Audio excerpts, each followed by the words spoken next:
All right, so today, so we had 3 challenges that we want you to go through over the last 2 days and today. First was Django queries, getting familiar with how to interact with a database using Django framework.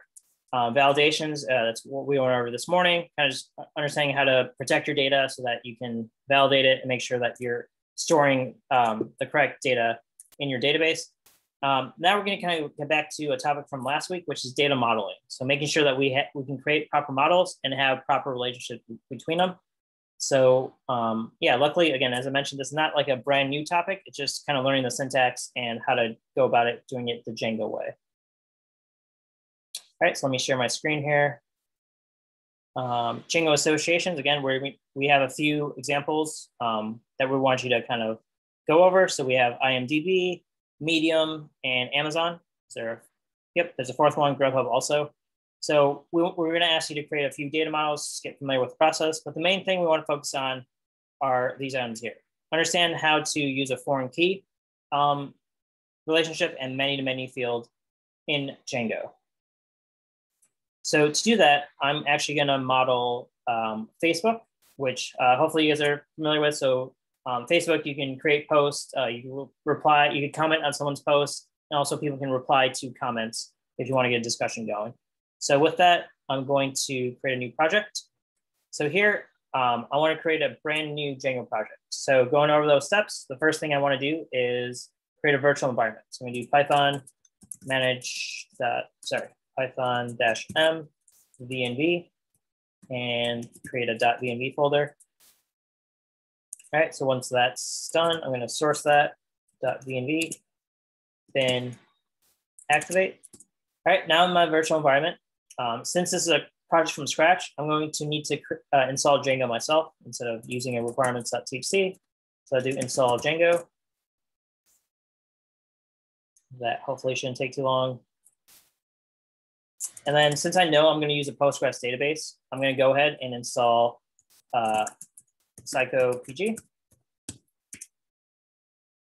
That's all right. So I'm going to use Postgres. Again, you can use SQLite, which is the default for Django, but I'm more of a fan of Postgres. So let's install that.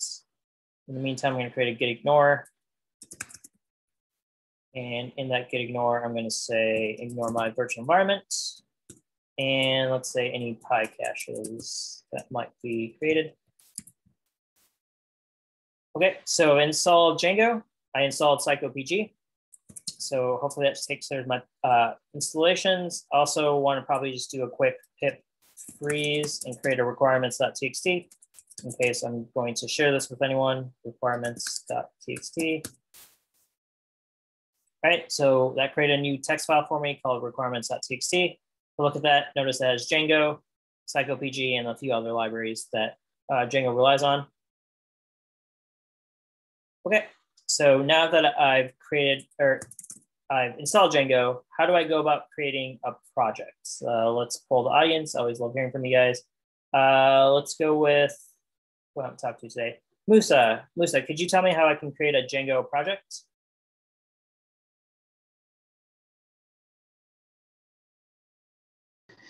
Yes, I think you use Python and then manage.py. No. Yeah, so it's good that you have the habit of using Python manage.py because that is 90, let's say 8% of the time you're interacting with a Django project. So you want to use Python manage.py. In this case, to create the project, you actually had to use Django admin and then start project. So again, this is going to create the manage.py file for you as well as some other project settings. So start project, I give it a project name. I'm going to call it Facebook proj. And then since I don't like having nested folders, I'm going to add a period here. Again, if you leave that off, you'll just get like another level of folders. Nothing wrong with that. It's just an extra layer of folders that I don't care for. So I'm going to do Django admin. Notice it created a Facebook proj folder that has a few files in it, and also created my manage.py. So as Musa was mentioning, we're probably going to use Python manage.py the rest way here. So now that our project has been created. So with that, I'm also going to create an app. I'm going to do Python manage.py, start app. I'm going to call that app Facebook, call it post. Put an app on there so we know it's an app, one of our apps. And then I'm going to enter. All right, so I create a new folder called Facebook Post Apps, and it has a few other files in there. We're only focused on models. We're not going to worry about URLs or views at this point. So models is all we care about at this point. So, all right, I created my app. Who else can I talk to out there? Andrew, I created my app. What's something I should do from this point on, or at this step of my project?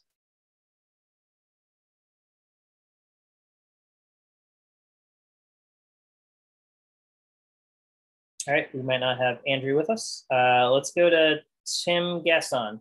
What are some steps, other steps I need to do to get this project kind of hooked up correctly? Would you create a database?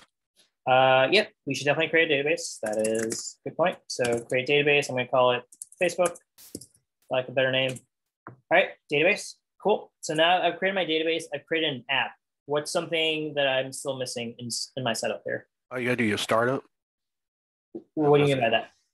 Python, was it Python manage.py startup, and name of the app you want to start up? Yep, I already did that. You did that. Okay, my bad.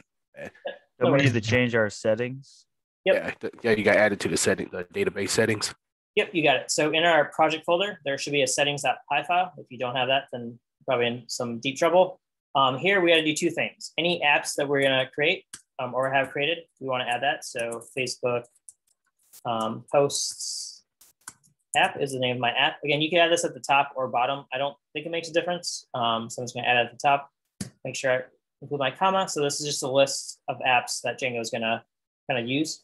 And then the second thing is my database. So again, by default, SQLite is the default database, which you can use. In this case, I often use Postgres.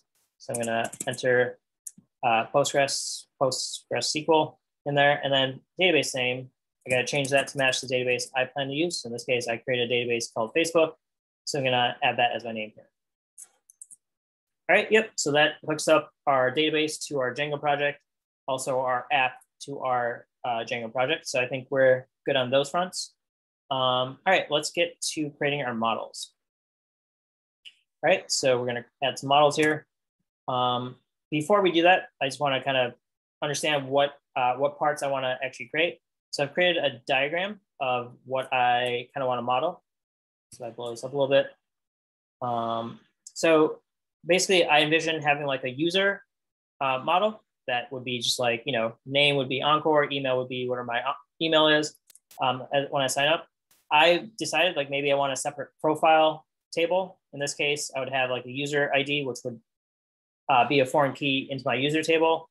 I would also maybe like have a short bio and maybe a profile picture that's part of my profile. So in this case, I have a profile table, user table that are linked up via the user ID. Also, basically what I'm trying to model here, so I'm not caring about posting images or any of the 30 other things that Facebook allows. In this case, all I care about is creating a post of text content, so no images, but we could definitely add that as a field. You could post something, and then if you post something, someone else can comment on your post. So let's say I make a post of like, hey, donuts are great. Someone can comment on that. Let's say, Sean comments and says, yep, I agree. And then, someone can reply to Sean's comment and say, let's say Vincent says, I actually prefer bagels over donuts. So he could reply directly to Sean's comment, or he could create a new comment on my post. So again, the Facebook model is kind of structured that way where you can have one author of a post. So if you're a user, you can create a new post. Anyone that's created a post, you can add comments directly to that post or reply to a particular comment. Right? Any questions about the structure that we're trying to accomplish here? All right, so each post has to have one poster ID, what I've called it. So this could just be user ID. Basically that maps to a user. So one post has one particular author to it or one poster. A comment likewise has one commenter ID, but that is tied to a post directly. So that's what the foreign key is going to be there. And then likewise, a comment can have a reply to it. And that reply will have a reply ID, which is the person that's actually creating that reply, and then which comment that reply is tied to via foreign key.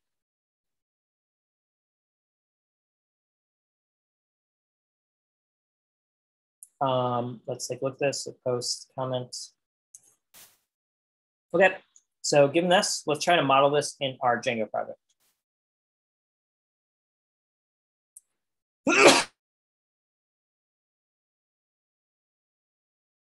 Nice, yeah. Thank you. Okay, let's create our models. First thing I'm gonna do is create a class user, and then we always need to inherit from models dot model, because that's gonna give us some base functionality. All right, so let's create our fields. So for user, I didn't have too much. I have name and email. Again, ID will be automatically created by Django, so I don't need to really create that myself for this table. So I'm just gonna have name and email. Should be straightforward. So let's go name. It's gonna be a char field. So we'll give that a max length of, I don't know, let's do 64. And then email. This is where I'm just gonna use one of our Django built-in fields, email field. We'll do some validation for me. Let's say max length of that can be 128. All right, so that's my user model. Again, probably could add more data, but in this case, I'm gonna keep it simple. Now I want to have a profile object. So in this case, I'll name it, let's call it user profile. User profile models.model is what we're gonna inherit from. In this case, I had a few fields here. So it looks like I want a bio and a profile picture URL. That's going to be tied to my user profile. So in this case, would be models.char field. Let's have this be extra long. So let's say max length is 1024. And then the profile URL field can be models. This is having a char field. You can have a different data type. There's a image field, which exists, but that's a little more complicated. So I'm just going to keep it as a URL. And let's say max length for that URL can be 256. All right. I have bio and profile pic, but now I actually need to tie this together. So again, we're going to have a foreign key from the profile to our user because, you know, a user owns a profile.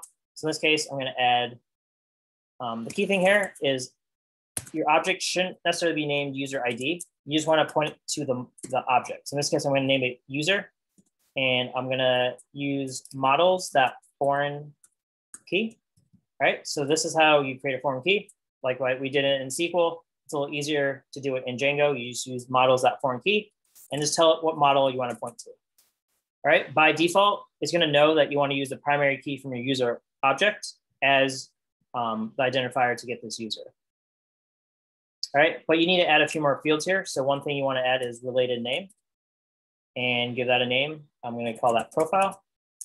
And also you need to add something called on delete. So basically you need to tell it what to do if this user record gets deleted, how to handle the user profile record. Because again, a user profile relies on user existing.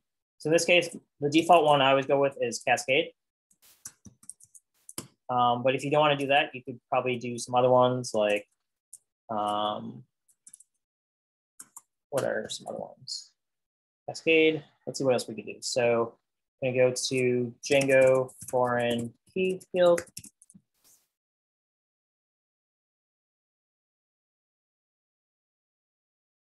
Foreign key. All right. So again, reading documentation is half the battle. Foreign key on models that cascade. So that's going to delete record if the reference gets deleted. All right, so you could do cascade, protect, restrict. So in restrict, that's going to prevent you from deleting a user if a user profile is tied to it. Protect, prevent deletion. All right, so I'm not sure what the difference between protect and restrict is. They both seem to do similar things where they'll prevent you from deleting the master record if one relying on it gets deleted. I could also do set null. So basically, if I delete a user and there's a user profile tied to that user, I'll basically null that record in the database. So that's another option. But again, by default, I always just do cascade. That's one that makes the most sense to me. So if I go here, again, on delete, my method is going to be models.cascade. So those are the three values you want to enter. One is the model that you're actually referencing. Other is you want to give it a related name, and we'll see that in play shortly. but then also you want to give it a delete resolution method. In this case, Cascade will just cascade that delete into the user profiles table. All right, so this is how you set up a foreign key. What is related name? Yep, so that's, so again, Django makes it a lot easier to deal with relationships. So in this case, let's say I create a user object. Let me actually create a file here. I'm going to call it, I don't know, let's just call it Wednesday, because that's what today is. Hopefully I don't have my days wrong. All right, in here, I could add some logic. So let's do import from Facebook, sorry, from Facebook app.models, import user, and then also user profile. All right, so here I'm going to create some objects. I could do user1 equals a user. And then what do we have? We had name equals, say, who do I have here? I have Tim. And what else was in there? Email. So email, let's just say Tim's email is tim@codeplatoon.org. All right, so we create a user.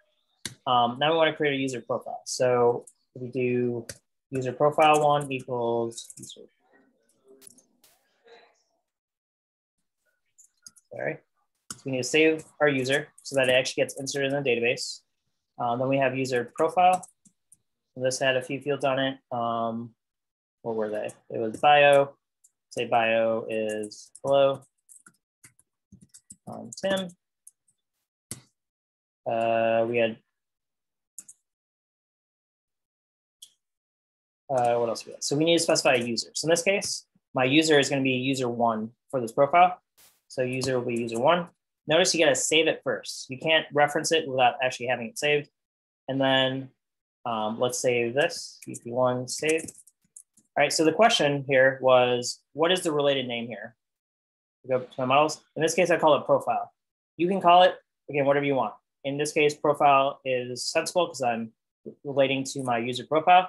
The way you can use this is now if I did a print, let's do u1.profile. Let's actually see what that prints out. And before I do that, let's add some dunner methods. So let's do str self. And this will just return f string. Let's just return the email. Name and email. I'll go for it. All right, so dunner string method will just return name in this case.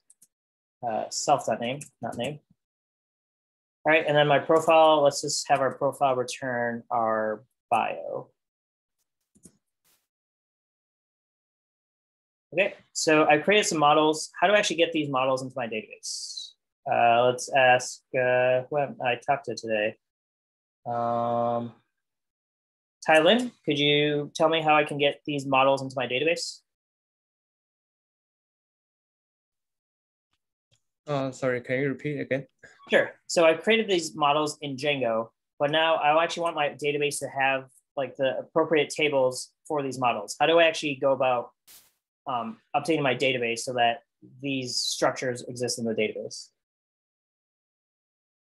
You mean migration? Yep, you got it. So there's 2 steps of migration. So let me clear my terminal. First step is going to make your migrations, as in make the file that's going to be actually ran on your database. So in this case, to do that, we do Python manage.py, and you make migrations. So let's hope, if I don't have any errors, this should go well. If it, all right, so it's going to create a user model and user profile. Again, to be clear, this just created a migrations basically script that's going to be ran to actually update my database. All right, so, was there a question? Yeah, and then migrate. Okay. Yep, migrate. After I have my migration script, I can just run migrate, and that should upgrade my database. Okay, so it's pretty much just making that like an insert method. Say that again. So it's just pretty much making like an insert for like SQL. Not an insert. It's doing a create table. Oh yeah, I bet. Yeah, so insert would be for C data, but yeah, you're right. It's basically behind the scenes. It is converting it to SQL and doing that for us. So we're not writing raw SQL. Django is taking our models and just doing all the hard work for us. Notice it creates a whole bunch of other tables. Again, these tables are used by Django for various other items. You don't have to worry too much about them, but the two tables that we created was Facebook posts that had a user model and user profile. So to actually go into my database quickly, do psql Facebook was the name of my database. We can look at definitions. So there's all these default tables, but if I look at the very bottom, notice it created two tables for me. Facebook is my app name. Facebook posts app is my app name. User was one of my models, and user profile was my other model. So it created tables for me, and that's what I'm using. Now that I have those tables, I actually can save values into them. So I created this Wednesday.py file. In here, I'm actually creating a user instance, and I want to save that to a database. So .save will save it. Normally, you want to run full clean before you call save, because full clean would validate that your values are correct. But in this case, I don't really have any validations I care about. So I'm just going to save it to the database. And then I create a user profile. I tie the user that I just created as to my profile, and I save that. And then I want to see what u1.profile will print out, if anything. So let me quit my psql, and I want to run this file. So this is something that's maybe not obvious, and how can I actually run the seed file on my database? So the way to do that, or one way to do it, there might be others, is running python manage.py, because that's always our entry point. You want to type shell. If you just do this, you could get into the shell environment where you can type Python here. So if I did like print hello Oscars.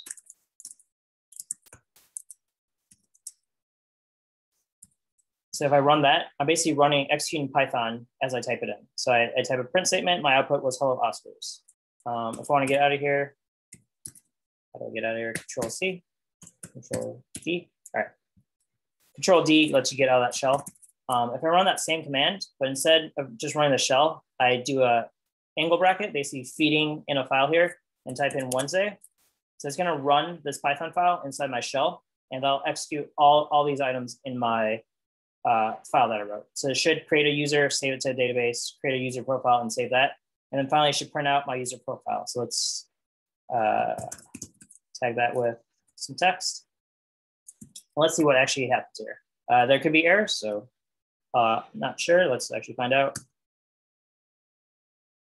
Okay, so I got Facebook posts with a profile none. It's not what I expected. So these saved. Why didn't my string methods run?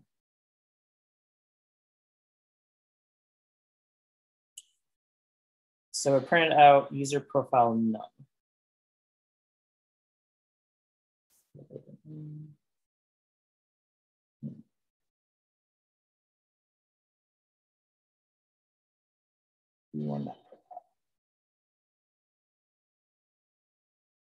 All right, let's mess around with this. So instead of that, let me do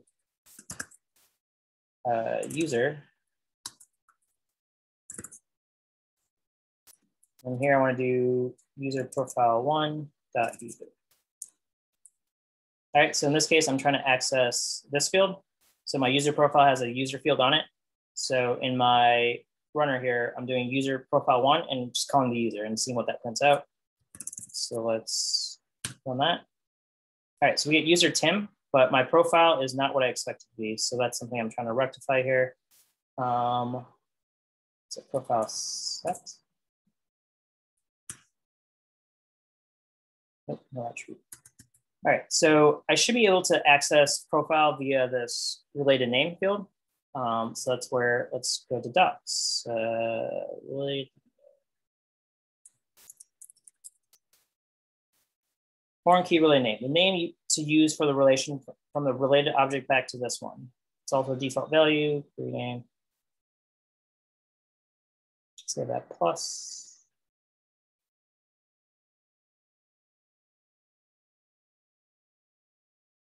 So yeah, again, ideally you should be able to access in the reverse direction. So user profile has a user field.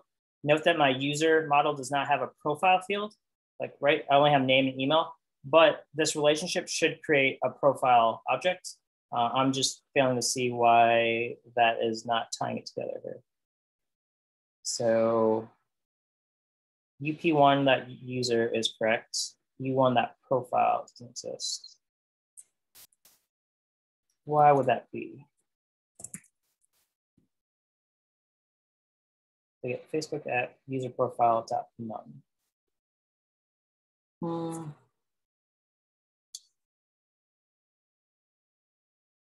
I name this to like donuts. That should cause an error here.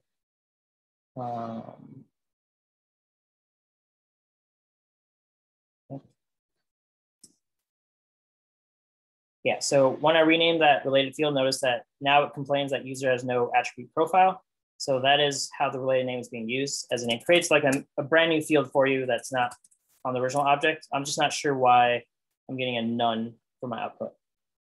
So here, when I do U1 that profile, I would expect that UP1 is what's printed out. But there seems to be something that I screwed up in my models. So that's that bio.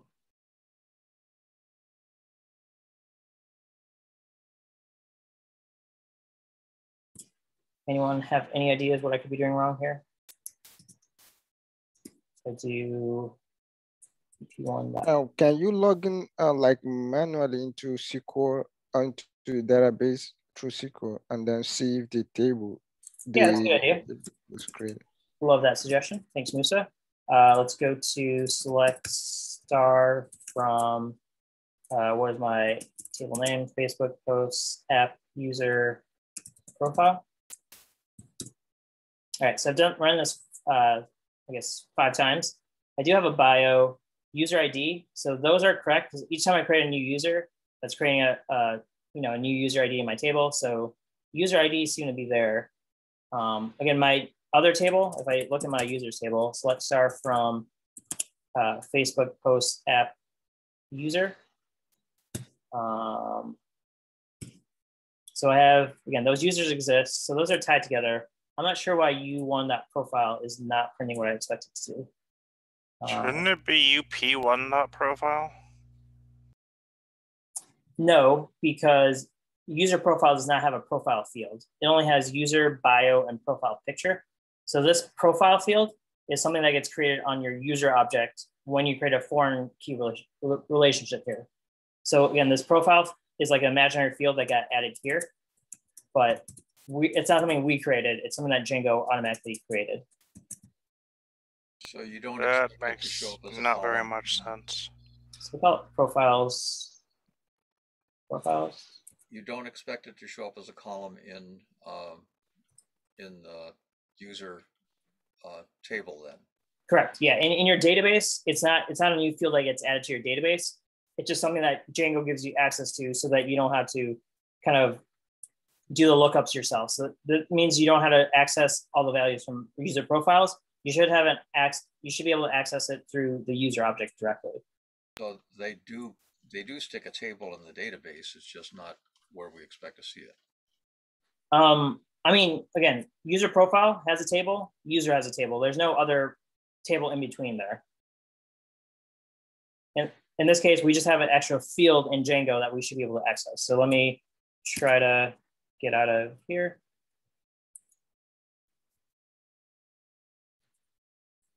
All right, so if I run the shell again, it's getting user profile none. Why would that be?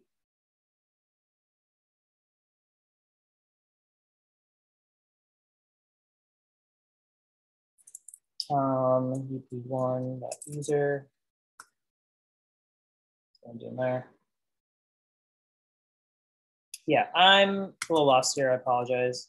This should be printing out what should be printing out self.bio because that is what the profile string method is. All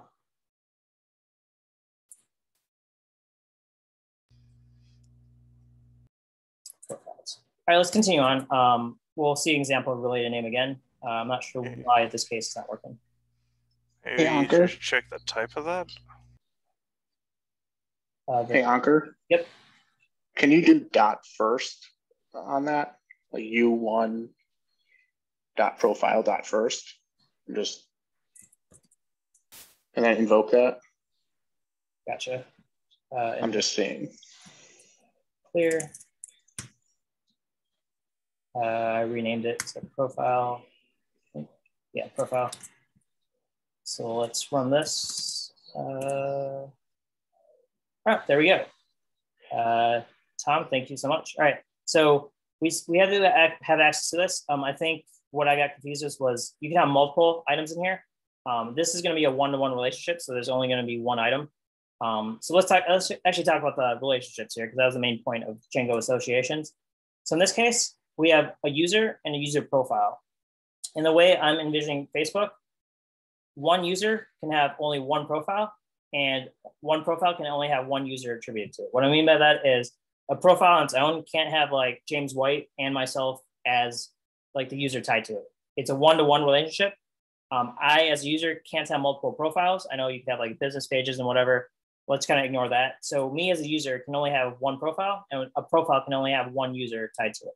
So that is a one-to-one relationship. What we've done here is we set up a foreign key, but there's nothing right now that says, hey, that one user can't have multiple profiles, right? All this is saying is that one profile can only have one user tied to it. So to change that, we need to add a constraint. In this case, we want to add a unique constraint so that we know that each user is used only one time. So in this case, I want to add a constraint. So to do that, I'm going to do a class meta, and this is coming from documentation. So let's actually read about that. Add unique constraint, Django. All right, so there's a few types of constraints you could add. Check constraint, which you want to check a value, it's greater than or less than or something. Unique constraint lets you specify which fields should be unique in your table there. So in this case, the syntax for this is you add a nested class called class meta. It must be named class meta with a capital M. Inside here, you're going to do constraints. And then that's going to be a list. In this case, I want to use unique constraints.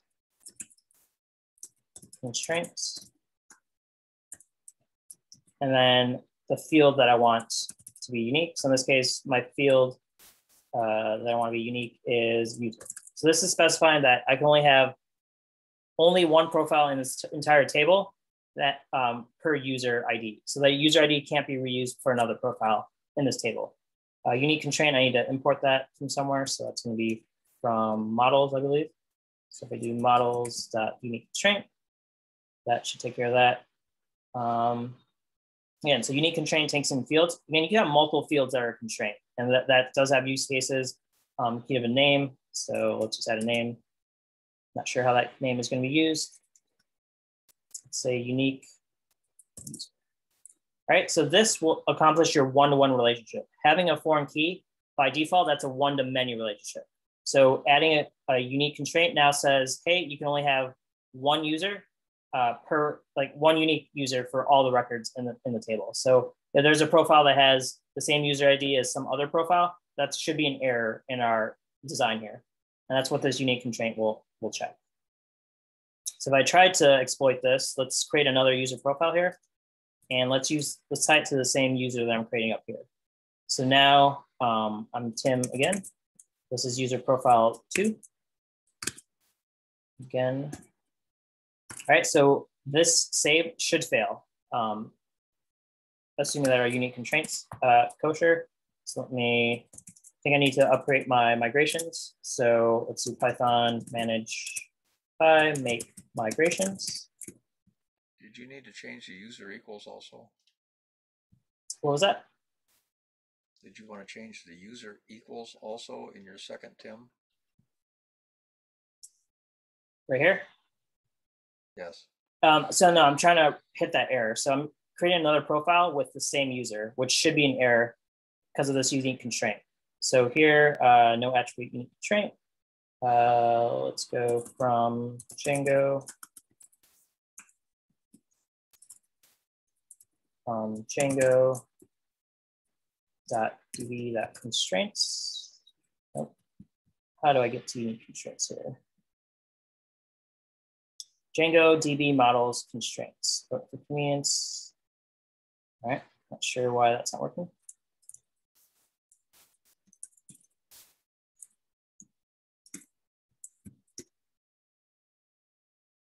Will that work for me?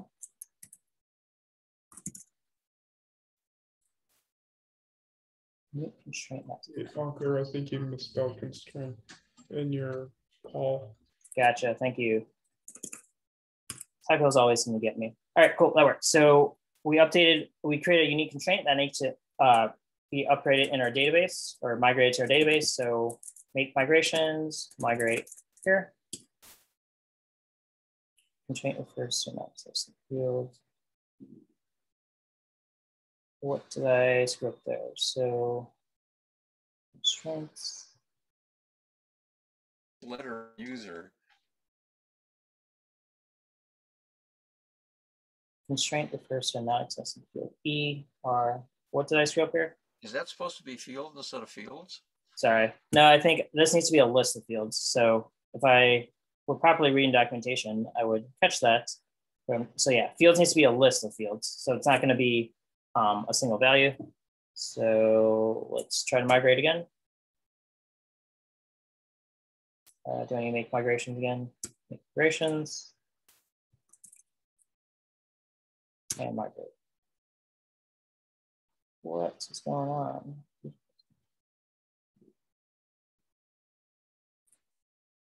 All right. When all else fails, I delete my migrations. I'm just going to drop my database, drop DB Facebook, and let's recreate. Create DB Facebook. Now let's try to make migrations. Hopefully this will clear it up, but if not, I might have an error somewhere else. Okay, so yeah, sometimes I do that, honestly. So if you run into some database issues, you can always delete your migrations and kind of start from scratch. The downside there is you're gonna lose all your data. So basically I wiped away my database, so I need to reseed it. But in this case, it's fine because I didn't have too much in there. All right, so the whole point here was, will this throw an error? So if I try to run my file, do Python manage.py shell, and then feed it this file, Wednesday. All right, so notice I got an error, and that is what I expected. So let me bring this up. All right, error is kind of gross, but it's fine. So I got a unique violation, duplicate key violates unique constraint. So this is preventing me from adding a new profile that has a user that's already been used for another user profile. And that's what I want, because this is a one-to-one relationship that I'm trying to map. All right, so that's kind of how you accomplish a one-to-one. You have a foreign key, and you need a unique constraint to basically close off that one-to-many and make it a one-to-one. What was that import statement you used? Import statement, right here. Yeah. I think you could just use it off models. I think I had a typo, so if I actually get rid of this and just use models here, should be fine. Because documentation page said you can just use constraints are defined in DB models.constraints, but for convenience, they're imported into DB models. So you can use the values off of the models import. Okay, so let's continue on with our example. So we created a user profile, which was these two components. Let's create a post, and then comments and replies should be similar. So in my models, I'm going to create a class post, inherit from models.model, as we always do. And then it's going to have a few items in it. So one thing is it's going to have a poster. Let's say post user. In this case, it's going to be a foreign key.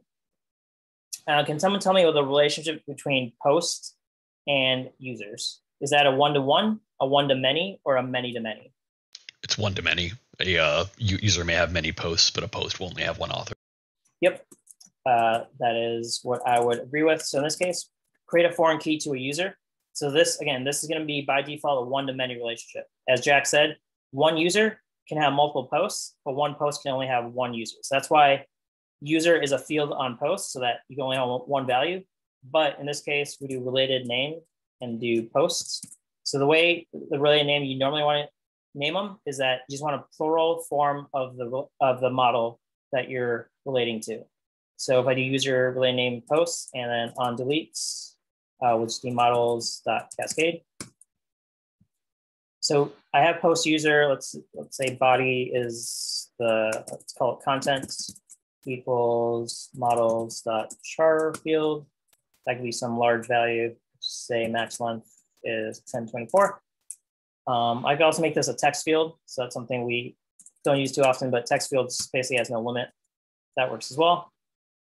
What else do we have here? So we have content, which I called body in this diagram. We have poster ID, which is the actual author. And then ID is, again, the unique, or I guess the primary key for this table, which we don't have to create ourselves. So that should be post. Likewise, we're going to have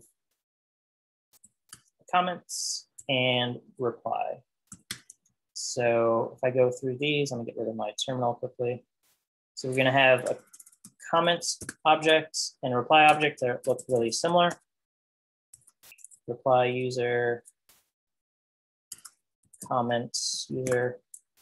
Right. So in this case, user can have comments and they can also have replies that they've added. So I'm going to name the related names likewise. Comments will have another foreign key. So in this case, it's going to tie to a post. So models.foreign key. What's the relationship between a comment and a post? Anyone tell me?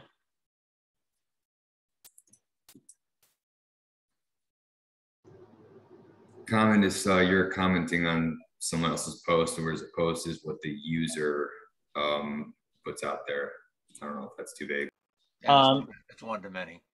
Yep, it is one to many. So in this case, comment will have that, and on deletes is going to be the same thing as always. I go with cascade. All right. So what this is saying is that one post can have multiple comments, which makes sense. Like if I post a comment saying donuts are awesome,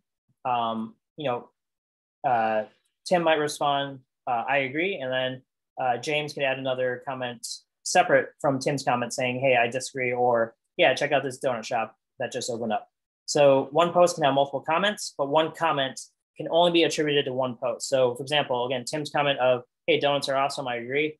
That comment is not going to be tied to two separate posts. It only has one parent post. So that's why it's a one-to-many relationship. Right? Can you use the same related name like that?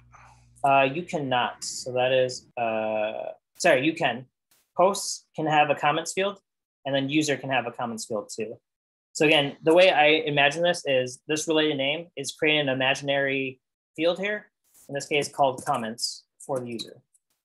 So I'm not actually adding this field, but Django will allow me to call user.comments, and I should see all the comments that have been added. All right, so I see that I'm creeping into lunch here. I'm actually gonna suggest, let's take a full lunch break because we haven't taken a break in reasonable time. And then maybe let's wrap up this lecture after lunch. So let's say at 1:15, if we can regather and we can finish up Django associations because I'm running long again, but I don't wanna eat away at lunchtime. So stay tuned. So we're gonna go through creating these models and then talking about the third type of relationship, which we've not covered here, which is many to many, and see how we can accomplish that with our models in Django. All right, so I'm gonna pause the recording here. Let me share my screen. All right, so our goal here was to kind of go through Django associations and go over the three main relationship types, one-to-one, one-to-many, and then many-to-many. So the one-to-many case is the easiest case. We have a foreign key where we can set up a relationship, for example, with post. A post is going to have one user, but a user can have multiple posts. In that case, we just need a field on the post that stores the user and is a foreign key to our user model. That allows us to dictate that each post needs to have a user, but each user can have multiple posts. All right, so I'm gonna add some string methods here so we could maybe use these items a little more. I see the printout for these items a little easier. Let's do f string post is self.content. So I did make a change here, so I guess it's something I should highlight. I was kind of messing around with it.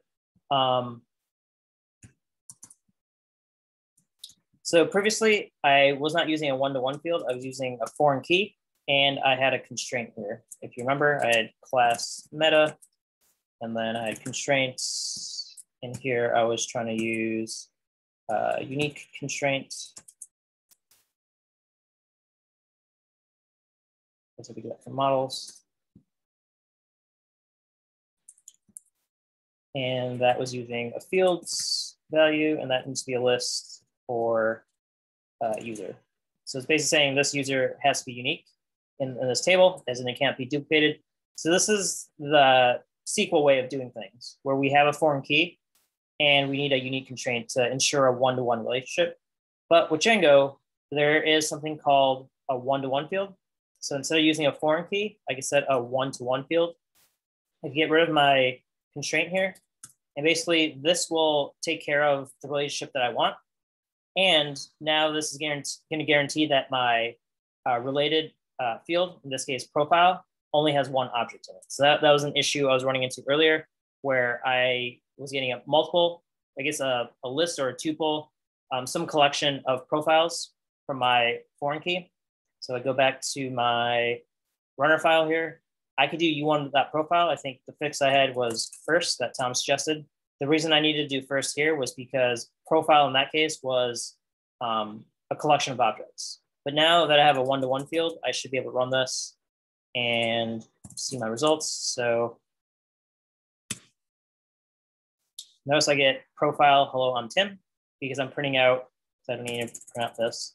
I'm printing out the only profile that's associated with the single user, because it's a one-to-one relationship.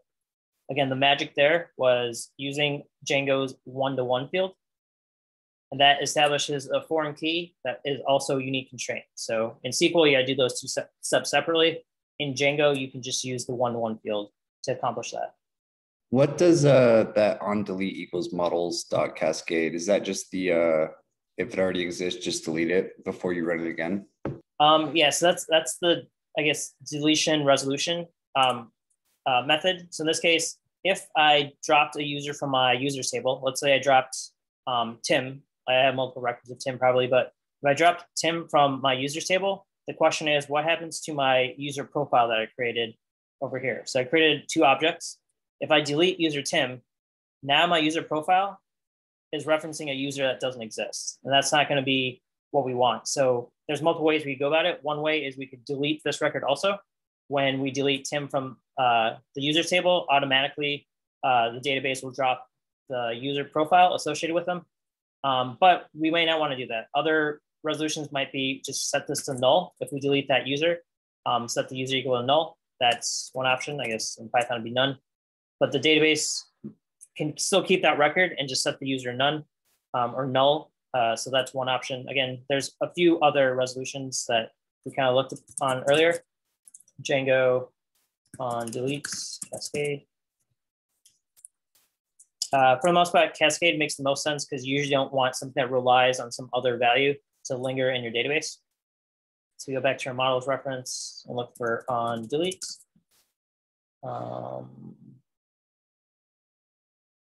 Somewhere here.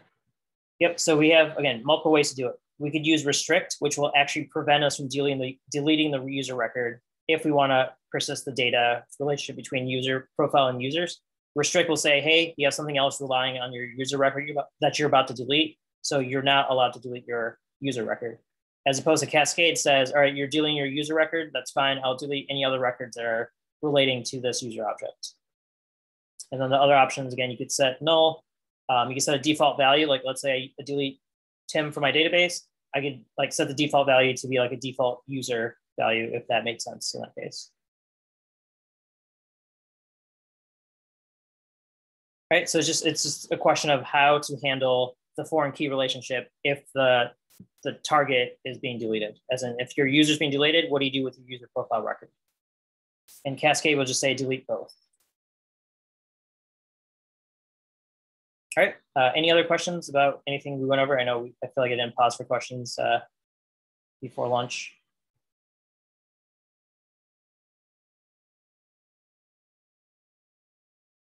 All right, let's continue on then. So again, one-to-one field is the Django way of doing a one-to-one relationship versus in SQL, you gotta use a foreign key and a unique constraint to accomplish it. All right, so we have a post, we have comments and replies. Let's actually introduce a new concept here. So hopefully everyone's familiar with foreign keys, and that just models a one-to-many relationship. The more interesting, I guess the more important thing I want to highlight, because we graded your assessment 3s, we'll be getting your grades back likely today. But a lot of assessment 3 submissions did not have a proper join table that we were looking for. So the question is, when do you need a join table? The answer to that is when you have a many-to-many relationship. So you have to understand how your objects relate and then create your schema appropriately for that. All right, so the new concept I'm going to introduce, I'm actually going to model this in my diagram here. So we have enough space for it. Let's push these up here. All right, so if you're familiar with Facebook, other platforms where you have this too, there's an idea of giving, I guess, a like, or basically more generic, you can give an expression to a post or a comment or a reply. So for example, let's say I post something saying donuts are awesome. Ty Lin can just press a button that kind of likes that post, or he could like find it funny and add a funny expression to it. Or if it's a sad post, you could add some like a sad reaction to it. So in that case, let's create that in my diagram here. So I'm actually going to call it, let's say, we call it expressions. Expression. This is going to have a type, and that's just going to be, say it's a var char 16.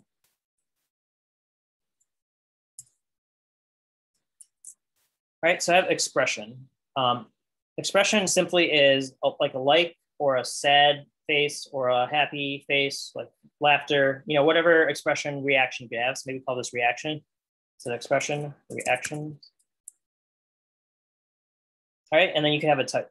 So everyone clear on what I'm trying to go for here?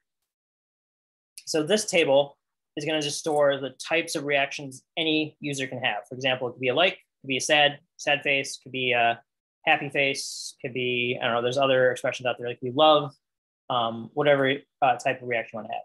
So that is going to exist in its own table. And then let's actually think about this. I'm going to ask the audience. I love chatting with you guys. Who haven't I talked to today? Jeremiah, are you available for a chat? Yes, I am. All right, cool. So my question for you, Jeremiah, and hopefully everyone else is thinking along, what's a relationship between reaction and let's say post? Is it a one-to-one? Is it a one-to-many or a many-to-many? I know a post can have many reactions from several users, so it would be one too many. Okay, yep. So one post can have multiple reactions. So for example, if I make a post, Musa can react to it, but also Tim can react to it, and also Jeremiah can react to it separately. So yeah, one single post can have multiple reactions associated with it. But what about the other way around, Jeremiah? What if, let's say we just pick any reaction type you want. Let's say we take the like button, the like reaction. Can a reaction of like be used on different posts? Yes, so that would be many to many. Yep. From reaction to post. Yep. So that's, again, it takes some maybe a few seconds to kind of step back and think about the actual relationship. So yeah, in this case, one type of reaction can be used for different posts. Likewise, one post can have many different reactions.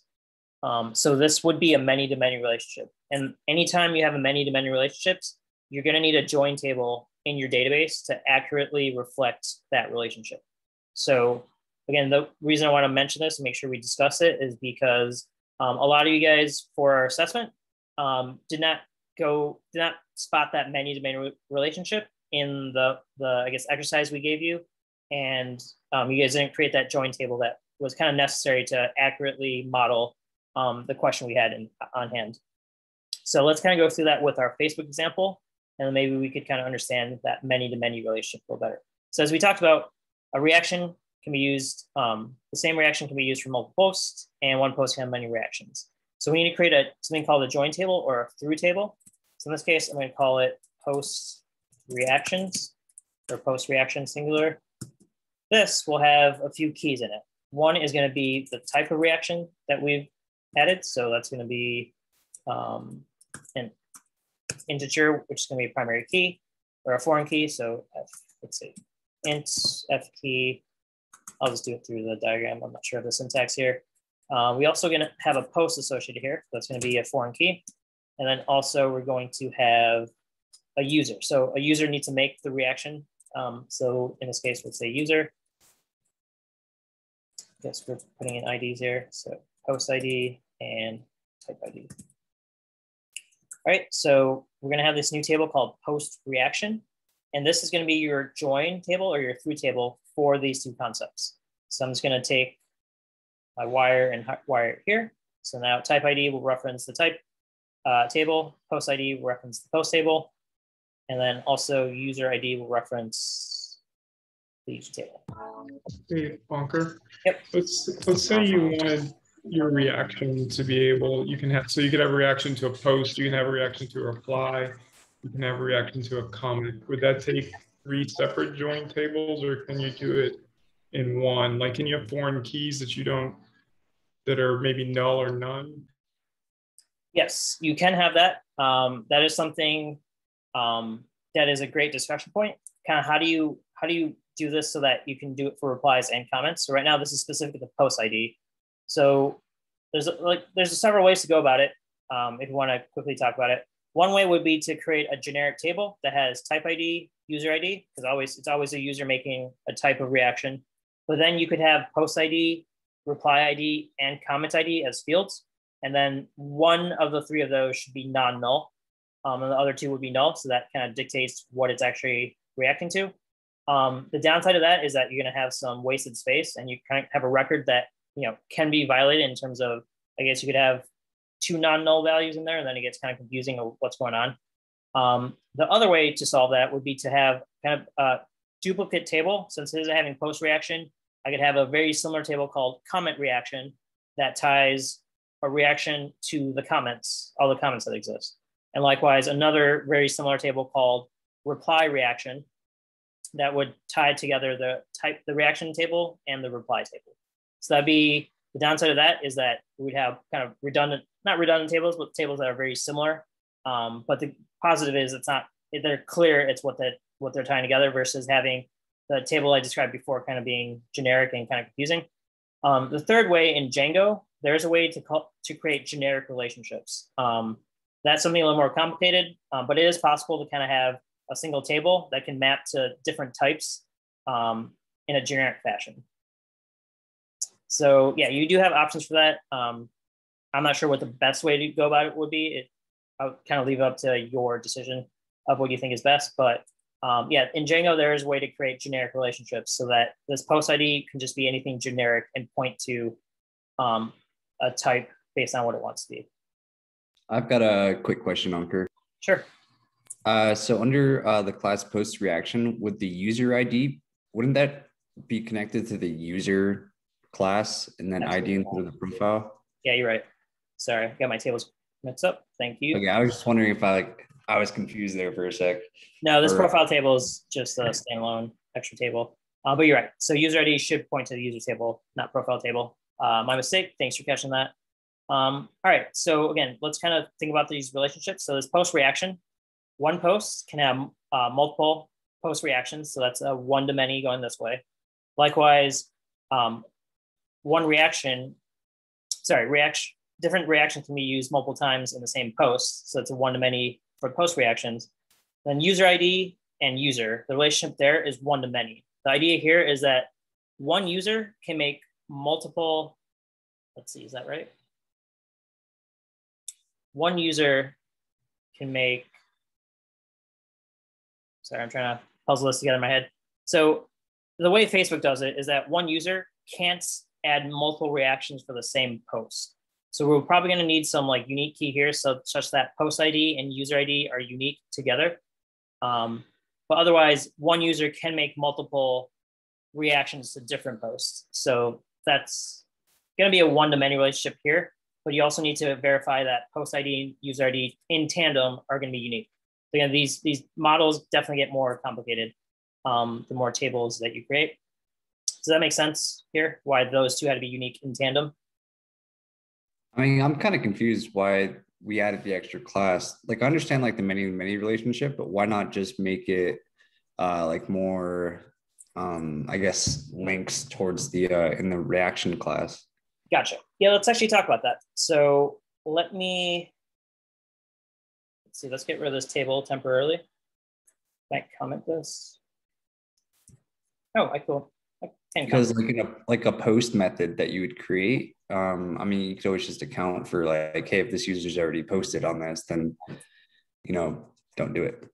All right, so can you kind of guide me as to what you're thinking about? So are you thinking about something like this, where I have a reaction table and a post table? Yeah, and then I was gonna, why not just do a user ID in that class as well? Okay. And then, yeah.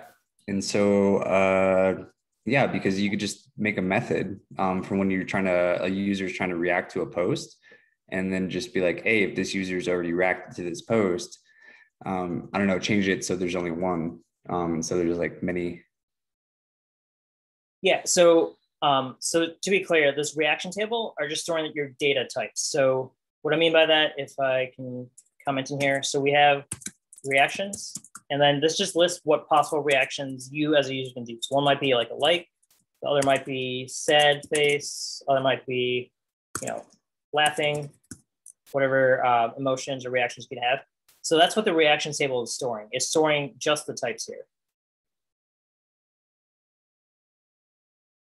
So the other one would just be the actual happening of the reaction versus just the types. Kind of. So like imagine the reaction table is sort of similar to the user table in that you have unique users in the same way you have unique reaction types. So like, you know, James is going to be a unique user in our Facebook database. So is Andrew, so is Reno. That's the same thing with reactions. You're going to have a record for likes so that that concept exists in your database, so that you know what that a like reaction is something that you can react with, right? Because when you go on Facebook, you can't just create your own reaction. As far as I know, you got to use like one of their preset reaction types. So that's what this table is specifying. So in essence, it's pretty much, you're just breaking it down to the most bare necessities. Sort of, yeah. I mean, like this concept of reactions exists outside of posts, right? It's just a concept. Again, go back to OOP design or data modeling. Like reactions are just one concept that could be independent of anything else. So that's what the reactions table that I'm creating here, or was creating here, was meant to model. So you don't want to put post ID and user ID in here, because that means like if I create a like reaction, that like reaction can only be tied to one post ever. So if I have, you know, a post ID in here, then like can only be with that post. Or I would have multiple records of like in here that it's like, you know, tied with post 2, post 1. Now, like this is what your join table is actually going to store instead of storing this in your reactions table. I think, again, this concept might be a little confusing. If I can quickly change our model, and it might make a little more sense. So the easier example that maybe I should have started with is students, classes, and then let's just talk about these two, right? We've done this modeling before.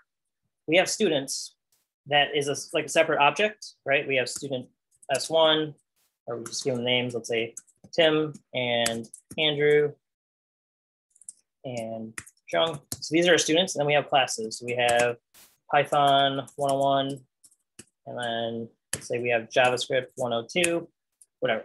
So how can we relate these two together, Reno?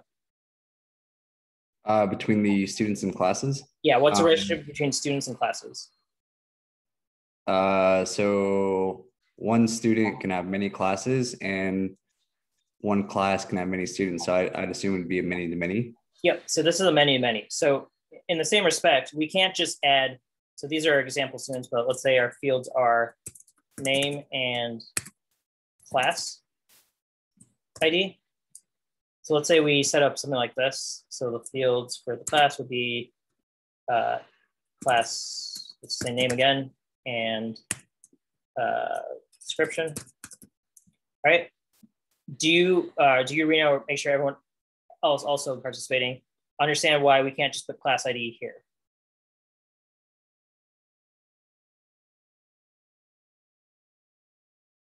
Because if we put class ID here, now this allows us to have a student, let's say, Tim is in class, whatever class ID we want to give it. That lets him be in one class, but now that same Tim record can't be another class because we've tied the class ID to the student record in this manner so that this is a foreign key.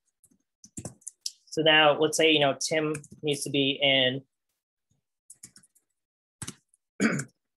he needs to be enrolled in Python 101 and JavaScript 102. How can we accomplish this model with what we have here? Well, in that case, we had to create a duplicate record. We'd have something that's like Tim and Python 101 in our database table, and then Tim and JS 102. So now we're duplicating the value of Tim. Sorry, was there a comment there? Oh yeah, sorry, I didn't mean to cut you off there. But I mean, couldn't you just make them like an array of like foreign keys per se? So the answer to that is yes, but that usually isn't encouraged for database design. So it is possible to store an array of data into a single field, but the way database tables are kind of intended to be structured is that they should be a flat, I guess, data record. You don't want to have like deeper, I guess, data types inside your database table. So yes, it is possible to have an array here, but that is not usually the way databases should be kind of structured. And is that for like searching? Like you wouldn't be able to search the array for whoever's in Python 101? Right? You should be able to search. Again, I'm not familiar with this too much, but I know that it is possible. So let's say query array field. It is possible. Maybe Postgres has their own docs for it. Yep, so there's array, and there's an array data type. So same thing like you have an int or a Boolean or a datetime, array is another type.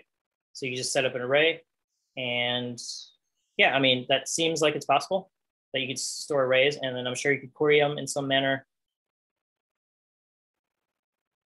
Accessing arrays. So here, yep, it looks very similar to like Python or JavaScript. They can be indexed and grab values that way. But if you're doing that, then you'd want to have some way to figure out which students were in your class. And so that probably wouldn't make sense to put arrays in both tables. Yeah, I mean, yeah, it definitely gets more complicated. So again, this is why join tables are the preferred method. So in this case, you can have an array here, and then yeah, you might have an array in here as Don was suggesting. So like students might be an array. I guess array of students. So now like your classes can have a bunch of students listed, and then your students can have a bunch of classes listed. But again, these items are independent, so that now if I get into a situation where I add a new class here, I need to make sure that I update this data structure also so that I add the new student that just got enrolled. So like now you have separate data points that you need to kind of keep in tandem. It gets kind of messy. Again, arrays, for the most part, you shouldn't store a single record as like a deeper data type or a data structure. You want to keep your data tables flat, as in each record is just kind of everything you need. You need to dig deeper into the arrays. So again, this is one way, sure, you can achieve it, but it's going to get messy and not the preferred database approved way of doing it. So this is why join tables exist. So again, just to reiterate, I want to make sure this point makes sense. We can't add a field here that says student ID, because now one student can have multiple classes, but one class can only have one student in it, because that's what we specified here with one field here. Likewise, the example I was going with before, if we have a class ID here as a foreign key, now this is saying, all right, well, class can have multiple students, because if I have a record of Tim, class ID can be one. If I have Andrew, class ID can be one also. That means both of them are enrolled in the same class that has ID 1. But each student is limited to only one class ID in this current structure. Because we don't want to have something like where we have multiple records of Tim in class ID 101 and Tim in class ID of 102, because now we have a duplicate record of Tim, and there's no real way of knowing, all right, is this the same Tim? Is this a different Tim? Like what's like, again, we're getting redundant data, and that's not what we want. So since we can't just add a foreign key to either table, a join table is what we want for a many-to-many relationship. So we called it enrollments, for example. And this will be your student ID foreign key and your class ID foreign key. All right, the reason why this makes sense is now that you can have multiple records of, like, let's say Tim's student ID is 1, and then the class ID is 101. Tim can be in 102 also. Let's say we have another Tim. Let's say we have Tim G and like Tim X, right? Tim X is going to have another unique, like he's going to have its own separate ID. So he could be enrolled in some classes, whatever. Now this join table, it's duplicating the ID, but that's fine because that ID is referring to one student in our students table. So we know that this is the same Tim, and all the information for Tim, if we need to change it, only has to change in the students table, and our join table doesn't really care. It only cares about the ID for Tim. So like, maybe Tim has an address here, and if we need to change Tim's address, well, that's fine. It does not impact our enrollments one bit because enrollments only cares about Tim as a student, like an object, not the particulars about Tim. All right, so again, enrollments lets you combine 2 or more foreign keys to create a many-to-many relationship so that one student can be in multiple classes like such, or one class, in this case, class 101, can have multiple students. And you're not really repeating any information aside from just having the key again. Does that make sense? Yeah, I understand a little bit better. Okay. Yeah, I probably should have gone with this example. The Facebook example is a little more out there, but I kind of dug deep into this, so I'm just gonna continue with it if you guys don't mind. All right, so again, we have this join table of post reaction, which ties together reaction and post. So you can have many relationships. So let's actually create that in our Django models. And let me get rid of all this extraneous code. All right, so let's just focus on posts and go from there. So I'm gonna ignore comments and reply. Let's do a post. So I'm gonna create a class of reaction. This is gonna be our new model, and models dot model.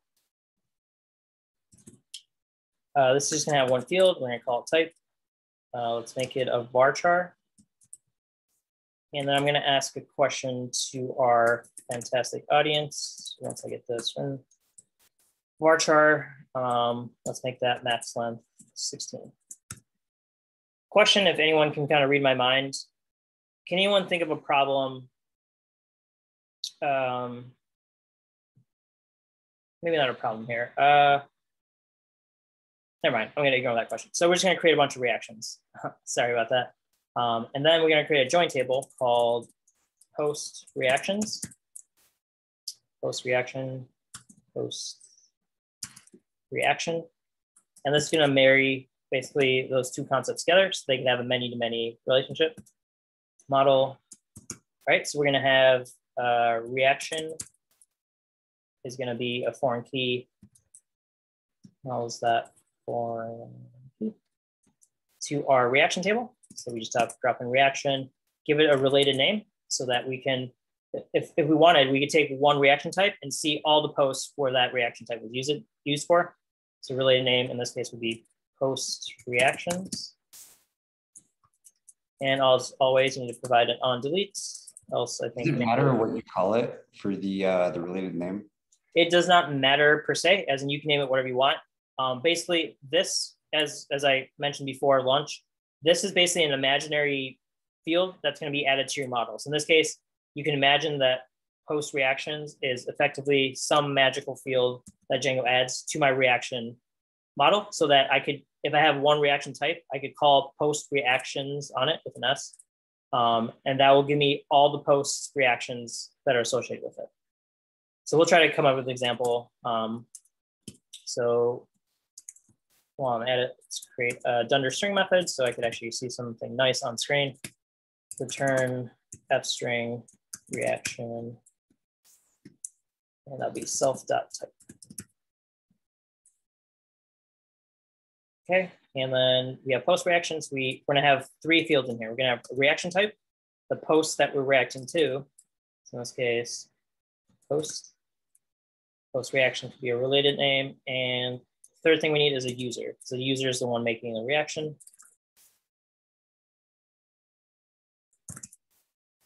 All right, so let me break those apart. All right, so this is our join table. Again, the reason we need it is because we have a many relationship where one post can have multiple reactions. So that's going to be, post reactions. We'll list out all the reactions for that post. Likewise, one reaction can be used across multiple posts. So if I did had a reaction object and called post reactions on it, they'll show me all the posts where that one reaction type has been used. For example, if 3 different posts have been liked, I will see all of those post reactions from this post reactions field. Likewise, I could call user.post reactions and see all the reactions that this particular user has made on post. So let's actually come up with an example and see this in play. So we go back to my runner file here. All right, so we have one user here. We don't care about user profile. So let's create a post. So I'm gonna do post equals, let me just do a star import. I like Sarah's suggestion earlier. So post, the user for this post be user1. I know it doesn't make much sense for the same user to like their own post. Let's create 2 users here. User2 will be, let's go with Reno, since I've heard from him recently. Okay, so we saved 2 users. Let's say Tim is writing a post. So he's gonna be the author of it, or I think I called it post user. Let's say the content for Tim's post. Tom, do you have anything to say to the audience?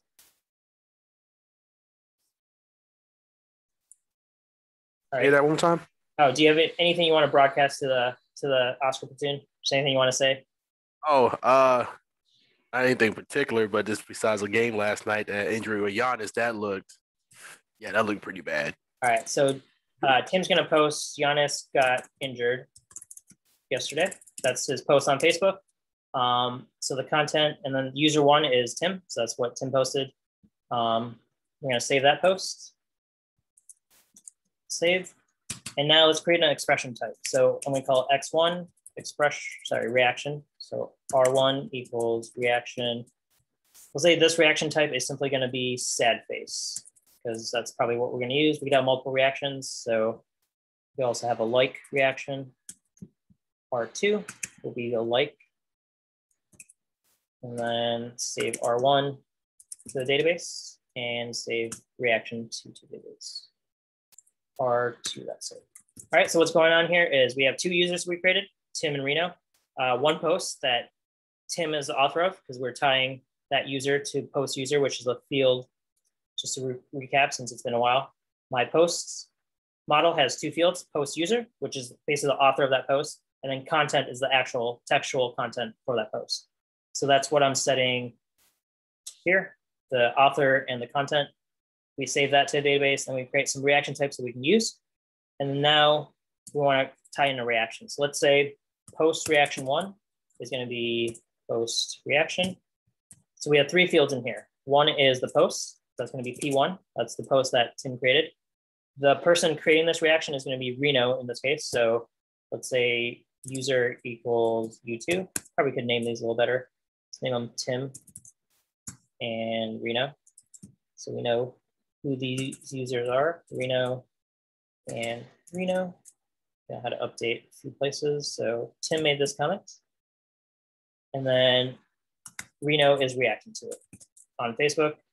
Post 1 is P1. The third one is going to be the reaction. So reaction, is that what I called it? Yep, so reaction is our third value in this join table. So I go to my runner file, reaction equals, let's go with like, oops, that's sad. Sad face. And this is a like reaction. Okay, so I'm gonna change my variable names. Again, you can name your variables whatever you want to. So I have sad face and like. Let's say the reaction is gonna be sad face. Everyone with me? Can't we have like the reaction type on that like reaction? like reaction, we're gonna have like a column for reaction type. That's gonna say, okay, you mean like this? Yeah, but they should be like under the reactions. So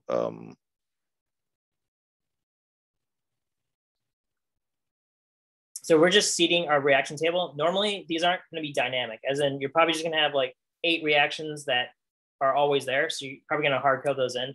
I'm just adding them on the fly. So usually my seed data should set this up front and we shouldn't have to keep adding to it. Versus users, like that's dynamic. Like a new user can sign up to Facebook right now versus your reaction types are usually going to be constant or static in your Facebook database. I'm not sure if that clarifies anything, or I might have misunderstood your question, Lisa.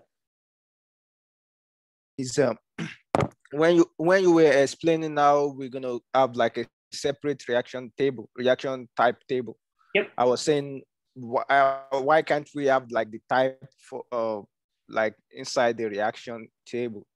We do. We have like a separate column. Like instead of creating a whole table for reaction type, why can't we have like a column for reaction type? Like in the reaction. Where would that column go? Like what table would house that column? The reaction table. Yeah, so we have a reaction table and we have a type as a field in it, right?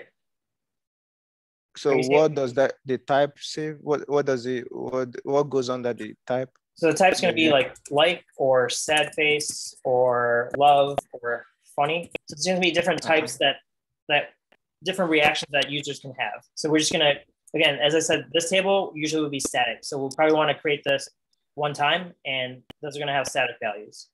We're not going to keep adding to that table in normal circumstances. Oh, it's basically an UNU. Go ahead. I think I'm lost. Okay. I thought you were creating like a separate table for reaction type. I am. That's what this reaction table is. So if I go back to my diagram, this reaction table, these are the types of reactions that anyone can have. You could have a happy reaction or a sad reaction or a whatever other reaction that exists. Oh, what about the post reaction? So we can, why do we have a separate post reaction? We can have the reaction could be on the post or it could be on like the comment or picture or whatever. Yeah, so let's talk about that in case they're still clear. So if we talk about posts, I think Musa suggested, why not just have a reaction type here? Is that fair to say, Musa?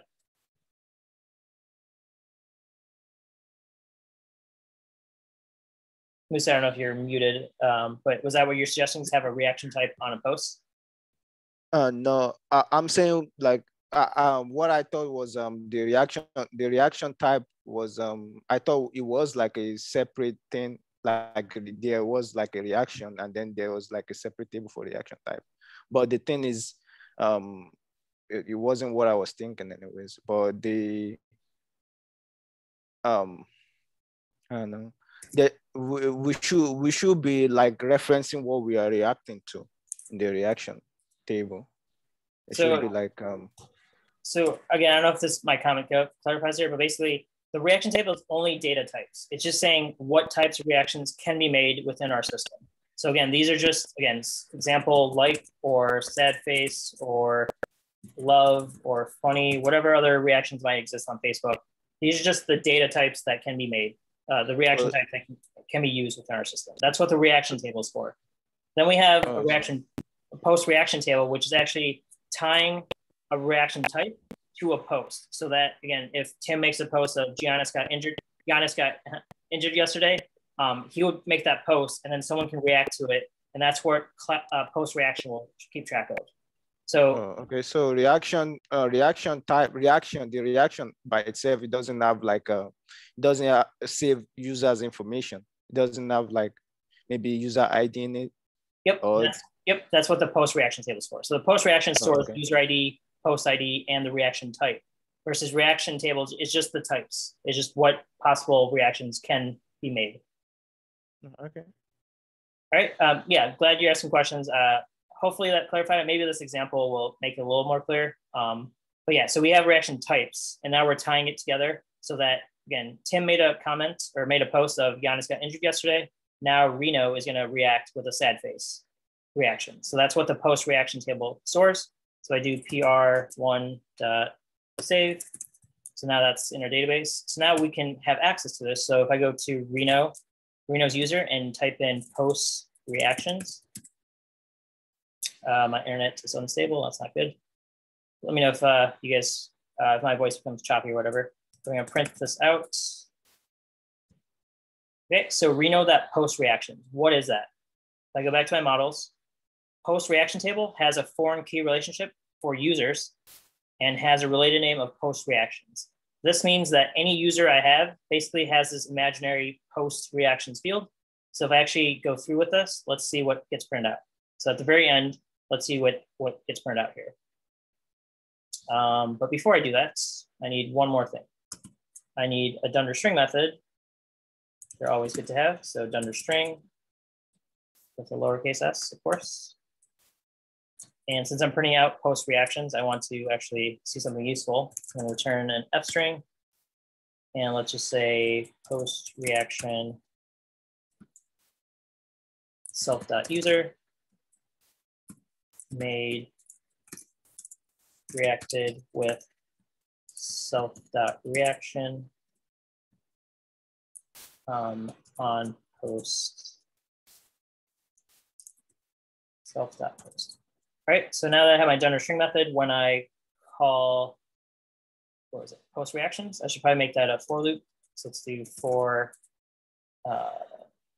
x in Reno post reactions. Let me print out all the reactions that Reno has made. In this case, he only has one, but we could add on to it. So let me clear my terminal and run this in my shell. So I'm going to do Python manage.py shell, and then feed in my runner file. In this case, it's Wednesday.py. And yeah, let's see if this actually runs. Okay, Facebook posts. Oh, I probably need to run migrations because I've updated some stuff, so that's my bad. Let's run some migrations. So Python manage.py, make migrations. So just to clarify though, you only do the migrations for the models.py file and not the seed file. The seed file. The Wednesday.py, yeah. Yeah, when you're inserting data, that's fine. Basically, you need to make migrations for your schema changes. So I've added like new tables, but these tables don't exist in my database right now. So if I try to insert into my database through my seeds file, I'm going to get expected error because these tables just don't exist. But so it's okay to use the .save to inject that info into the scheme or the tables. Yeah, so the .save is adding like the value, the seed data to the tables. But if those tables don't exist, then I'm just like, Django's gonna be like, yo, what are you doing? Okay, thanks. I just had to clarify that. Yep, yeah, thanks for asking. Absolutely. So I made my migrations. Now I want to actually update my database with my new tables that I want to create. I do migrate. Okay, so it created, ran my second migrations file. Now let's try running my runner. So I'm going to do, again, manage.py, shell, feed it the file I want to run. In this case, my file is simply creating new objects and hopefully it works without issue. Okay, related. I think I threw out a .all here. So I'm calling post reactions. I want to put a .all in there and let's see what happens. Okay, so hopefully you guys expected this output. So we got a post reaction. User was Reno, reacted with a reaction of sad face on post Giannis got injured. Giannis, sorry, I keep saying Giannis. Giannis got injured yesterday, right? So we have access to post reactions from the foreign key that we set up. So these foreign keys have a related name. So from a user, we can basically figure out post reactions. Or if we had a post reaction, obviously it's easier for us to get to user. Like that one's hopefully is obvious. Like if we have a particular post reaction, like we created here, post reaction 1, obviously we have access to post reaction user. So that's a field on the post reaction. But if we want to go the reverse direction, as in one user can have multiple reactions. So let's actually create another post. So let's say we create another post. Let's say Tim posts again. Let's say the Hawks won. Let's say, you know, Reno's a Hawks fan, so Reno can react to that. We got the K. The Hawks. All right, the Hawks won. Let's say Reno is pumped about that, so he's gonna like that post, right? Because that's the other reaction type we have created. Obviously, we create more. That's gonna be post 2. User is gonna be Reno.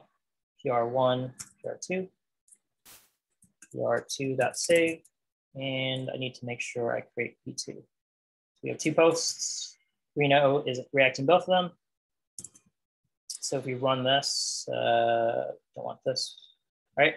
So we're gonna post reactions to have multiple entries in it now, if code this correctly. All right, so we had 2 outputs. So post reaction, again, is a collection. Reno's reacted twice to 2 different posts. One is he had a sad face reaction to Giannis got injured, but he had a like reaction to the Hawks won. Again, this is a many relationship, so Reno can have multiple reactions to different posts, or the same reaction can be used for the same post. So let's do that. You guys can stay with me here. Let's create Andrew's on my screen. So I'm going to create an Andrew user.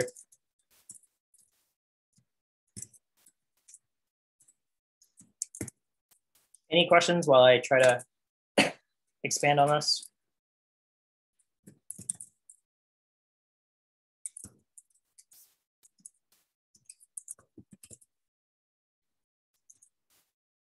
Okay, so we have a new Andrew user. We need to save him to the database.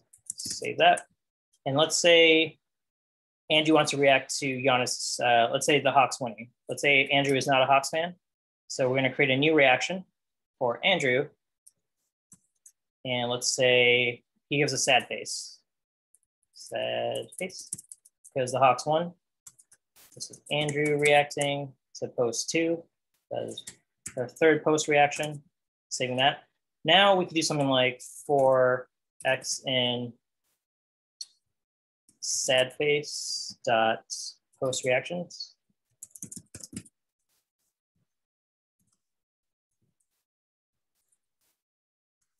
Does it make sense what sad face dot post reactions is going to return? Sorry, that should be dot all. Anyone have a hunch of what that is actually referring to? It's like all the posts that sad face reacted to. Say that again, Reno. Is that just going to show up all the posts? Like, is X going to be each individual post that sad face was used on? Close, yeah. So it's going to be all the post reactions where sad face was used. So essentially what you said, yeah. But yeah, so anytime sad face was used, this will be printed out. Again, you could use sad face on the same post. So let's add one more post reaction. It's going to be post reaction 4. Let's say Andrew's reacting to post 1, and also he's sad about that. So in this case, sad face is used 3 times, twice for post 2. Twice for post 1, where Giannis got injured. We have Reno reacted with a sad face, and Andrew reacted with a sad face for post 1. Also, Andrew reacted with a sad face to the Hawks winning, which was post 2. So now I would expect that sad face, that post reactions should have 3 outputs. If I run this, hopefully I don't have an error. Yep, there we go. So the first 3 are the post reaction from this. Let me comment this out to make it a little more clear. I'm gonna run this one more time. All right, so now we're referencing the reaction, and we could basically reference the post reactions from there.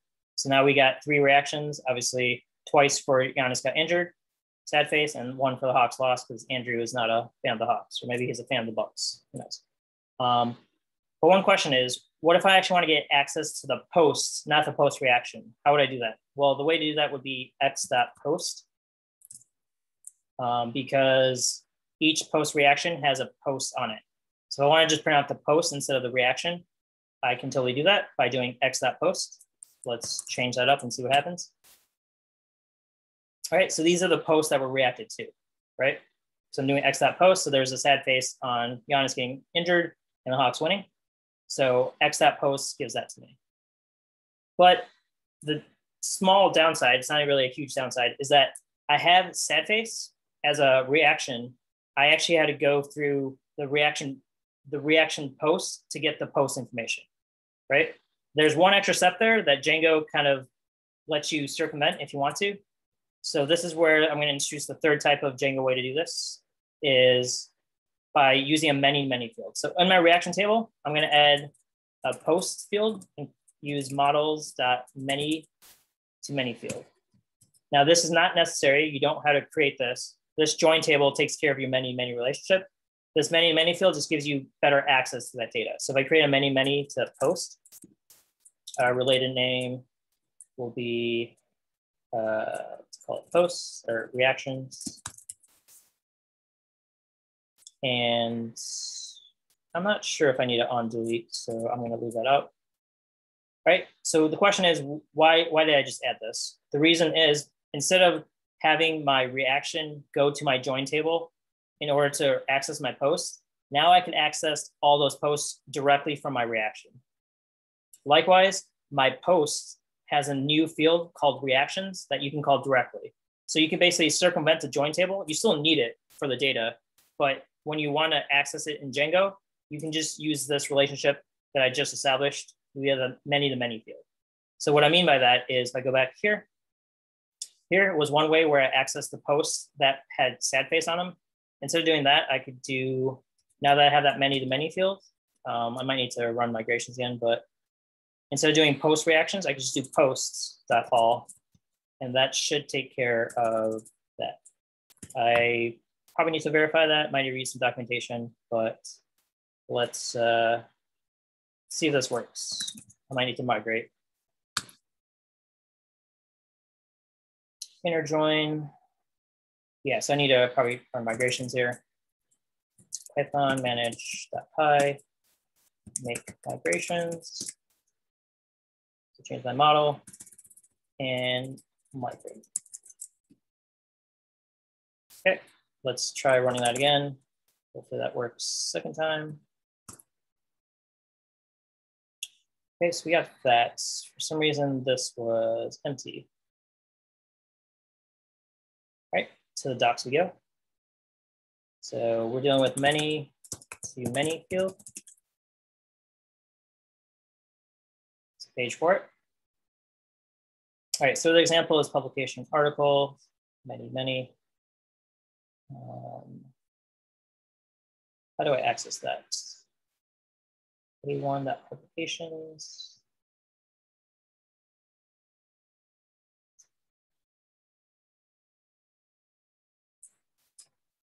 Sorry, I gotta scan this. So my expectation was that sadface.post should give me all the information I want, but for some reason that is not populated. Because I added this post field. Do I need through table?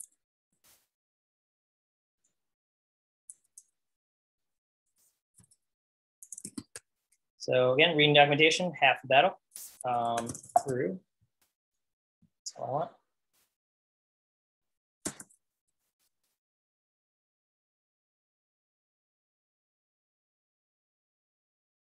All right, many relationships. Toppings pizza. Through. Right, so they have a join table here for group and person. Model says person through. So maybe a related name is not what I wanted.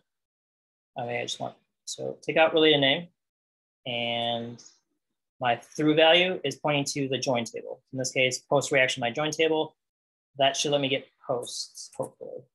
So let's run this one more time. Do I need a, all right, there we go. So we got 6 outputs because we had 2 for loops. Again, the thing I want to highlight here, the first way is that we have to go through our join table directly and then call post off of that. Versus in this case, we just have sadface.post and can access those posts directly. May not seem too different, but just gives you easier access to the items you want. So I don't need to deal with post reactions directly myself. I could just so use. You don't have to make a join table if you do the many.many or many to many. I don't know what to call that, a method. Yes and no. sometimes you have to have it, sometimes you don't. Sometimes you don't need it. And you might be like, well, that's a very arbitrary answer. Let me clarify that. And then if there's still any question about that. The reason you need it in this case is because you have this extra piece of data called user. If you didn't have to have user here, this join table does not need to be created by yourself. Django will automatically create it for you. What I mean by that, let's go back to our example that I erased down here. So we had student, a student object, and then class model. Let's call it course, make it a little more clear. If we had a case like this, I'm just going to pseudocode this if you guys are fine with that. Our course table or student table, whichever direction you want to go, can have a many-to-many fields. In this case, I would have students equal models that many-to-many field, and then whatever values I need there. This would be student and yeah. In this case, if I only cared about knowing which courses had which students and which students were in which courses, this is all I would need for my Django purposes. I would not need to create a, I would not need to create a join table explicitly. Django will create it for me. But if I need to keep track of extra data, so in this case, enrollments, in my current model, enrollments would have two fields. It'd be a student ID and I guess a course ID. I guess that's my table. So I guess my model would just be student ID course. In this case, I do not need to create this in Django because this many-to-many field will Django will take it and create a join table in your database. So your database will still have that join table because it's required for your database side. In this case, I don't need to create this myself, but if I need to add more data to this relationship, like I need a grade here, now I need to create this join table myself because this extra piece of data needs to live somewhere. In this case, a grade is tied to a student being in one course. So I need to create a model that can additionally handle this grade. So this many-to-many field gives me access to students in courses from both of their models, but this grade item lives in the enrollments table. So in that case, I do need to create a join model. But if this grade, if I didn't care about keeping track of my grade, this enrollments table is totally optional, as in I don't need to create it in Django. If I leave it out, this many-to-many field will automatically create it for me. So question then, so with that many-to-many method, are you able to pass in multiple tables to it, or does it only accept one argument? As far as I know, you can only have one field on it, but again, Django docs, there's a lot to it. I've not encountered a case where I could pass in multiple. I guess we could try it, but I don't think it makes sense because you're not going to have a many-to-many relationship to two different tables in this. Like, it's hard to kind of conceptualize, but I'm going to say it's probably not likely, but we could always try it. So can we just add, like, I don't know. I don't even know how the formatting would be. Like, I don't think this can be a list. I'm going to say I don't think that's possible. So might be a self-research project. But for the most part, you're going to have many-to-many relationship between two objects. It's not going to be three objects that have like a triangle thing going on. Well, your triangle thing is handled by relationship between two of the tables and then one of those in the other table. Sorry, Don, I didn't quite catch that. If you are looking for a triangle relationship, you have the relationship between two of your tables, the many-to-many relationship, and then the relationship between one of those tables and another table. And you can still follow that from the table that appears to be unrelated. Yeah, I mean, I guess in this case, again, these two are many-to-many, reaction and posts. We talk about the many-to-many, and then user here is a one-to-many, as in one user can have multiple post reactions, but I guess one post reaction can't have multiple users for the single reaction. So in this case, user is simply a one-to-many, so a foreign key here makes sense, versus the whole purpose of this table was to unify reaction and post so they could have a many-to-many relationship. Again, if we didn't care about user, in this case, that wouldn't make much sense. Then we could kind of omit this model, this join model, I guess, and only use many-to-many field to accomplish their task. All right, so the highlights here, one-to-one field makes it very easy to model, obviously, as you would guess, a one-to-one relationship. Likewise, you use many-to-many field to basically create a join table for you if you don't need to create it yourself. And the reason, again, the reason you need to is you have extra data in your many-to-many relationship, then you need to create that model, because otherwise there's no way we could tie in user to this many-to-many field up here. Likewise, if we went back to your example, in this case, if we have just student and course as part of our enrollment data, then we could leave this model off and Django will work fine with it. It'll create your join table for you. But if you need extra data, for example, grades, if you need to track a grade with enrollment, then you need to create this model because grade needs to live somewhere. Like this many-to-many relationship is not going to have anywhere to store grade.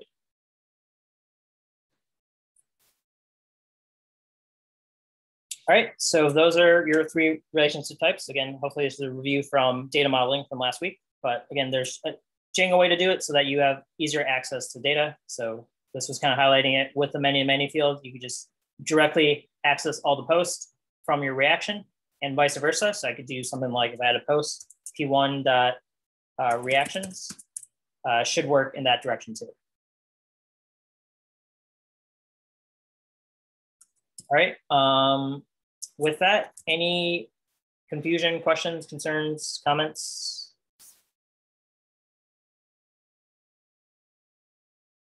All right, as always, we're going to give you plenty of practice with it. So going back to our challenge from that you should be working on tonight, if you haven't accomplished it already, Django association. So this is going to be another exercise in data modeling, very similar to what we did last week.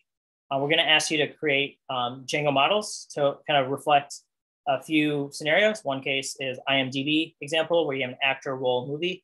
So let's kind of think about this. What's the relationship between a movie and an actor? Let's go with Don. What's the relationship between the object, the model of movie and actor?